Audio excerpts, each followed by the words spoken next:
Hello नमस्कार दोस्तों, आप लोगों का अपना यूट्यूब चैनल रोजगार 7590 में स्वागत है। आज आप लोगों को बताने वाले हैं रेलवे ग्रुप डी में मेडिकल कैसे होगा। जो लोग मेडिकल में मतलब कोई भी प्रॉब्लम है तो क्या डायरेक्ट उनको बाहर कर दिया जाएगा, या जो सीसीए कैंडिडेट है मान लीजिए डीवी में बाहर होंगे, और उसके अलावा मेडिकल में भी क्या सीसीए कैंडिडेट बाहर हो सकते हैं कि नहीं हो सकते हैं। तो कौन कौन सी चीज़ें मेडिकल में बहुत अच्छे से चेक किया जाएगा, कौन कौन सी प्रॉब्लम है जिससे आपको बाहर किया जाएगा रेलवे की तरफ से। तो आपको इस सारी चीज़ों को हम क्लियर करने वाले हैं। जितने भी कैंडिडेट ग्रुप डी में फॉर्म भरे हैं या उनको लग रहा है कि वो लोग पास होकर मेडिकल कराने जाएंगे रेलवे में, तो उनको कौन कौन सी सावधानियां रखनी है, तो इन सारी चीज़ों को हम इस वीडियो में क्लियर करने वाले हैं। तो जो भी साथी चैनल पे पहली बार आए होंगे, चैनल को सब्सक्राइब कर लीजिएगा। रेलवे से जुड़ी सभी जानकारी आपको यहाँ पे देखने को मिलती रहती है। तो साथियों, बिना समय गंवाए आइए आपको हम पूरी जानकारी प्रोवाइड कराते हैं। तो आपको सबसे पहले देखने को मिला होगा थंबनेल में भी कि रेलवे ग्रुप डी भर्ती 2024-25 सीसीए छात्रों का मेडिकल में जांच कैसे होता है, मेडिकल में बाहर होंगे छात्र या नहीं होंगे।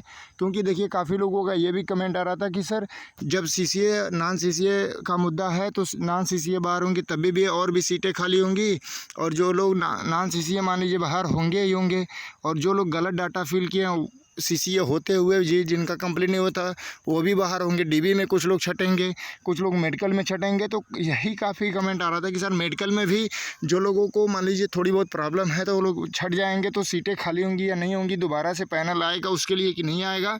तो सारा चीज़ इसमें हम क्लियर करने वाले हैं। तो देखिए साथियों, आप लोगों को बता दें कि देखिए ग्रुप डी की पोस्ट पे आप लोगों का बहुत हार्ड तो मेडिकल नहीं होता है, क्योंकि फोर्स लाइन तो है नहीं।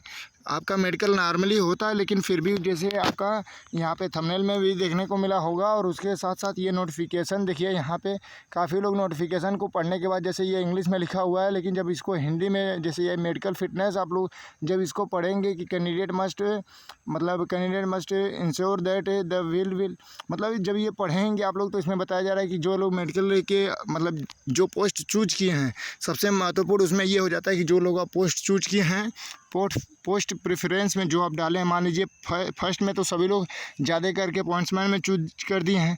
अगर पॉइंट्समैन आप एग्ज़ाम तो पास कर देते हैं अच्छे मार्क्स से, और पॉइंट्समैन का जब मेडिकल थोड़ा मतलब अच्छे लेवल का होता है, तो अगर उस लेवल के आपका मेडिकल नहीं पाया जाता है तो क्या आपको बाहर कर दिया जाएगा या नहीं किया जाएगा। तो इसमें जो मेंशन किया गया था, इसमें आपको बता दें कि जो ये आपको इंग्लिश में देखने को मिला है, जब आप लोग हिंदी में इसका ट्रांसलेट करेंगे तो ये 2025 का ही नोटिफिकेशन है। तो इसमें बताया गया है कि अगर आप उस पोस्ट के मतलब लायक नहीं है, उस पोस्ट का मेडिकल आप क्लियर नहीं करते हैं, तो आपको बाहर कर दिया जाएगा।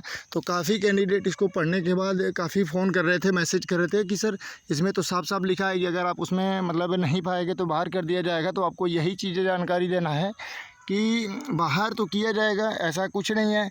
क्योंकि देखिए, अगर एक ही पोस्ट चूज किए हैं, केवल पॉइंट्समैन चूज किए कर दिए हैं, अगर पॉइंट्समैन का जो मेडिकल लेवल है अगर उस लेवल में आप नहीं पाए जाते हैं तो बाहर कर दिया जाएगा। लेकिन अगर पॉइंट्समैन के बाद वर्कशॉप इस तरीके से अलग अलग और भी पोस्ट डाले हैं, मतलब जो भी 14 पोस्ट 15 पोस्ट जो आपको देखने को मिला था पिछले की वैकेंसी में 16 पोस्ट, तो उसमें से अगर और भी पोस्ट को उसमें आपने डाला है प्रेफरेंस में, तब उसके बाद वाली जो पोस्ट होगी जिसके लिए आप एलिजिबल होंगे, जैसे वर्कशॉप के लिए आपका मेडिकल एलिजिबल होगा, तो पॉइंट्समैन ना क्लियर करने की वजह से वर्कशॉप में भी डाल दिया जाएगा। ऐसा नहीं है कि डायरेक्ट आपको वहाँ से नौकरी से ही बाहर कर दिया जाएगा, ऐसा कुछ नहीं है। ये चीज़ें आप किसी भी जो ग्रुप डी में सिलेक्टेड हैं उनसे पता कर लीजिएगा। बाकी लोगों से काफ़ी जो ग्रुप डी सिलेक्टेड हैं, जो लोग रेलवे में जॉब कर रहे हैं, सभी लोगों से बात करने के बाद ये जानकारी आप तक पहुंचाई जा रही है। तो आप लोगों को हम बताने की यही कोशिश कर रहे हैं कि जो कैंडिडेट देखिए, कुछ लोग गलती से भी इस तरीके से किए हैं, कुछ लोग जानबूझ के किए हैं, केवल एक ही पोस्ट उसमें डाल दिए हैं पॉइंट्समैन केवल। ठीक है, पॉइंट्समैन आपने चूज कर दिया, और पॉइंट्समैन का मान लीजिए जो मेडिकल है लेवल मतलब A1 A2 करके इस तरीके से मेडिकल में दिया जाता है। तो अगर A1 नहीं आपका मेडिकल है, A2 या A3 या B1 इस तरीके से आ गया है, तो आपको पॉइंट्समैन ही केवल चूज किए हैं, तो इसके बाद कोई वैकेंसी मतलब कोई पोस्ट प्रेफरेंस में नहीं डाले हैं, तो आपको डायरेक्ट बाहर हो जाना पड़ेगा वैकेंसी से। अगर इसके बाद पॉइंट, जैसे एक और एग्जांपल देख लीजिए, जैसे आपने पॉइंट्समैन तो डाला है, दूसरे नंबर पे वर्कशॉप डाला है CNW या वर्कशॉप, फिर उसके बाद AC एंड मतलब जो भी अदर पोस्ट हैं। ट्रैकमैन डाला है तो पॉइंट्समैन के लिए आपका मेडिकल एलिजिबल नहीं है, लेकिन वर्कशॉप के लिए एलिजिबल है तो वर्कशॉप मिल जाएगा, और वर्कशॉप के लिए नहीं है तो ट्रैक मेंटेनर के लिए है तो ट्रैक मेंटेनर मिल जाएगा। मतलब पोस्ट प्रेफरेंस अगर आपने एक ही डाला है तब आपको दिक्कत हो सकती है, लेकिन आपने कई पोस्ट को चूज किया है तो आपके साथ ऐसी दिक्कत नहीं होने वाली है। कोई न कोई पोस्ट आपके मेडिकल के हिसाब से दे दिया जाएगा अगर आपका मार्क्स अच्छा है तो आपको ये चीज़ें क्लियर हो गई होंगी। और ख़ास तौर पे क्या क्या चेक होता है ये भी बता देते हैं। जैसे आपका आँख हो गया, कान हो गया, नाक हो गया, पैर, मतलब ये सारे चीज़ चेक होते हैं। ब्लड चेक होता है, सब कुछ मतलब नॉर्मली सब कुछ चेक होता है, ऐसा नहीं होता। लेकिन उसमें काफ़ी कैंडिडेट का कहना था कि सर उनको काफ़ी हाइड्रोसिल की प्रॉब्लम है, तो क्या रेलवे हाइड्रोसिल के वजह से भी दिक्कत करेगा? तो अगर ज़्यादा प्रॉब्लम रहेगी तो बिल्कुल भी करेगा, क्योंकि वो भी तो आपके शरीर का ही पार्ट है। तो शरीर के ही पार्ट का हाइड्रोसिल है या जो भी प्रॉब्लम है तो बिल्कुल आप लोगों को उसके अगर देखिए जो भी सही होने लायक हो तो आप करवा लीजिए। अगर आप लग रहा है कि एग्ज़ाम क्वालिफाई कर जाएंगे तो, क्योंकि मेडिकल तो मान लीजिए कोई भी पोस्ट है तो मेडिकल अगर उसमें कराया जा रहा है तो मेडिकल तो होगा ही होगा, जांच होगी ही होगी। तो आप लोगों को बता दें कि बिल्कुल भी परेशान नहीं होना, जो भी डाउट थे क्लियर हमने कर दिया। और इतनी आसानी से नहीं बाहर होगा कोई कैंडिडेट कि मतलब मेडिकल में छटने के बहुत कम चांसेज होते हैं। और कुछ कैंडिडेट हैं कि जो PWBD हैं, मतलब जो लोग विकलांग हैं तो उनको तो बाहर ही कर दिया जाएगा, क्योंकि उनको PWBD का कोटा तो दिया नहीं जा रहा, हॉरिजॉन्टल है तो केवल CCA का बेनिफिट मिल रहा है। तो आप अप्रेंटिस करते टाइम भी PWBD लगाए थे तो वहाँ पे आपको बेनिफिट मिला है।